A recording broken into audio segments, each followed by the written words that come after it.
تو ہم نے ابھی تک بات کی ڈیزائن سٹیج کی، اور جب ہم ڈیزائن کے بعد کسی چیز کو فیلڈ میں لے کے آتے ہیں اس سٹیج کی. پھر اس کے بعد ہوتا کیا ہے کہ جو بہت اچھی ڈیزائنڈ کمپوننٹس یا سسٹمز بھی ہوتے ہیں، وقت کے ساتھ ساتھ ان کی سٹریسز ان کے اندر بڑھتی جاتی ہیں، اور وقت کے ساتھ ساتھ جو اسٹرینتھ ہے مٹیریل کی وہ کم ہوتی جاتی ہے. تو اس لیے یہ سمجھنا ضروری ہے کہ جو فیلئر میکینزمز ہیں وہ کیا ہیں اور وہ کیسے کام کرتے ہیں. تو ہم لوگ اب دیکھتے ہیں کہ فیلئر میکینزمز کو کلاسیفائی کیسے کیا جا سکتا ہے.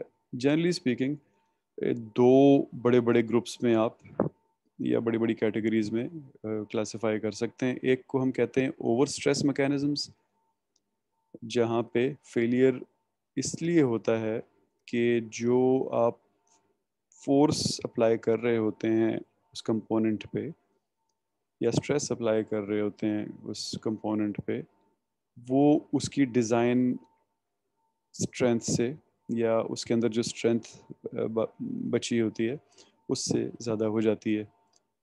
اب یہ فیلئر جو ہے یہ ہو سکتا ہے کہ اگر آپ وہ اسٹریس ہٹائیں یا فورس ہٹائیں تو یہ فیلئر ختم ہو جائے اور وہ کمپوننٹ اپنی شکل میں واپس آ جائے. اور دوسرا جو براڈ کیٹیگری ہے اس کو کہتے ہیں where out mechanisms. Where out کا مطلب کہ اتنا خراب ہونا کہ وہ اپنی شیپ لوز کر جائے.